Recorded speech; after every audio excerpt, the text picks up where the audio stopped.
What's going on, guys? My name is Wade with Tech Daily, and in this video, we'll be doing a camera comparison test between Samsung's two newest A-series phones, the A51 and the A71. Now, both of these devices received some major camera upgrades over their predecessors, so you'll certainly see a difference if you decide to upgrade to these two new phones over last year's A-series. But what you might also find surprising is that while on paper, both of these phones have pretty similar camera hardware, the photo and video results you get vary pretty significantly between these two phones. And that's something I'm going to go over in this video. If you're interested in doing some comparison shopping of your own, or maybe you want to pick one of these phones up yourself, I'll have some links down below in the video description to where you can buy these phones at their cheapest prices. So be sure to check down there if you're interested. And before we get into the actual picture and video samples, I do want to go over some of the hardware and specs with these two phones so you can understand what we're working with and why these two devices produce such different results. Around back, both of these phones rock that new square camera module that houses 4 different lenses. 3 out of the 4 lenses are exactly the same as far as I'm aware across both phones. The depth sensor for taking live focus shots, a 12 megapixel ultra wide shooter, and the brand new 5 megapixel macro lens for super close-up photography. Like I said, as far as I know, the hardware for these lenses on both phones is exactly the same. The difference is in the main lens.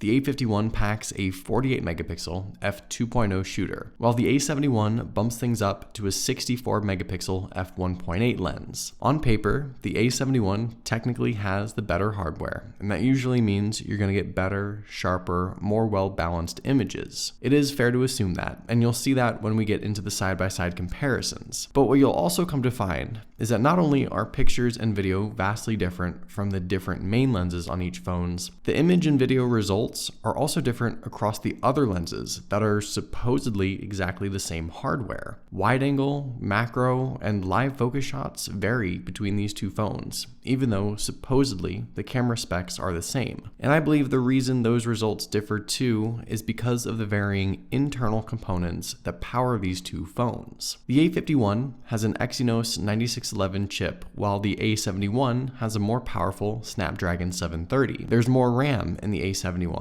and a better GPU as well. The A71 is better powered from top to bottom, and in my opinion, the more powerful specs allow for better image processing, which ultimately leads to a better result from the same lenses as what's on the A51. Now, to be honest, I wasn't expecting a huge difference at first, but as I continued to take more and more picture samples, the difference in nearly every shooting condition was pretty obvious. And by the way, going beyond the hardware, on the software side of things, everything you get in the camera app with these two phones is exactly the same too. They're the same shooting modes, the same features, the same settings, the same everything. So keep that in mind. You don't miss out on anything by going with the A51, and you don't gain anything by getting the A71, at least specifically on the software side. So I'm going to go over some of my thoughts on a couple of these pictures, and then I'll play through a whole bunch more and let you guys analyze them for yourself, and maybe you can let me know what you like best. With this first one here, it was shot using the live focus mode, which incorporates the depth sensor camera, which is the same across both phones. I think right away, the first big difference is in the detail. The flowers on the arm and around the neck area look sharper in the A71's image. There's also a bit of texture on the face in the A71 photo that isn't in the A51. All things considered though, I think both phones did a great job with the foreground and background separation, along with creating a solid and natural border around the subject. And I'd be happy with either of these images in general. In this particular case, the difference isn't so drastic. Now, with this comparison, on the other hand, we certainly start to see more drastic differences. This was shot with the main lens, so keep in mind the lenses used for this shot are different between the two phones, and that's why we see almost entirely different images. The A51's image looks fairly blown out in comparison, and the flower loses a lot of detail. The real-world lighting conditions were closer to what we see with the A71 shot too, so the phone did a good job capturing the scene as I saw it. And across a lot of the main camera pictures, I found those two things to be pretty consistent. A lack of detail from the A51 and more accurate exposure from the A71. When we move outside, again using the standard lens, the first thing I notice here is actually the color in the A71. I think it looks way more pleasing. The A51 image looks a little dull in comparison, especially with the water and the trees. And once again, there's some detail lost, mainly on those trees and bushes up front with the A51. One of the most drastic differences between the two phones is often how they capture wide-angle shots. So you can see here with the regular lens first that everything looks pretty close. The color and exposure vary a bit, but even the detail is pretty consistent in both shots in this case. But when we head over to the wide-angle lens,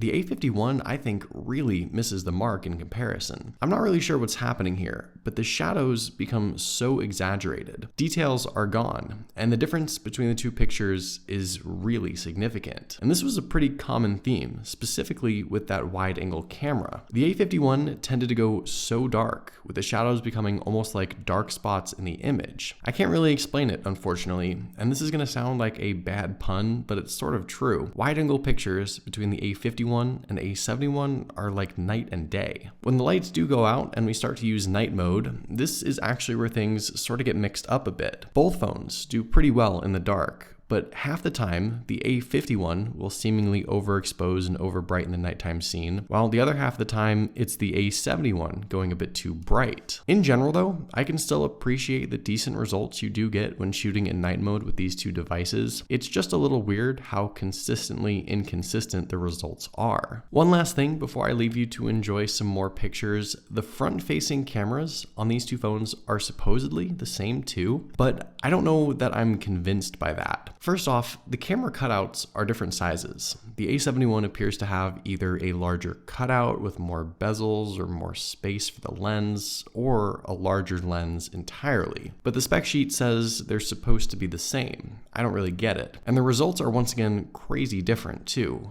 but not in the way you'd expect. I think I like selfies from the A51 over the A71. The color is more natural, the lighting and exposure look better, and the detail is close. I think the A71 can at least claim that, but I don't know, I'm sort of stumped with the front cameras. You guys will have to let me know what you think. So I'm just gonna go ahead and let a bunch of pictures play through here. Enjoy them, let me know what you think in the comments below, and I'll meet you back up at the end of this video for my final thoughts.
So all in all, after a couple of days of shooting with these phones, I have to say that first and foremost, Samsung did an awesome job with the cameras. These are mid-range phones, keep that in mind, and they shoot great pictures and video. And either way you go, you are getting a great camera setup. I think overall though, the difference with the A71 is significant enough to justify spending a little more if pictures and videos are important to you. And I was surprised to see just how different these two phones ended up being. But what do you guys think? Let me know in the comments down below. I'd love to know your thoughts. Hopefully you guys enjoyed this video. Be sure to follow Tech Daily on Twitter and subscribe to the Tech Daily YouTube channel if you haven't already, and I'll see you guys later.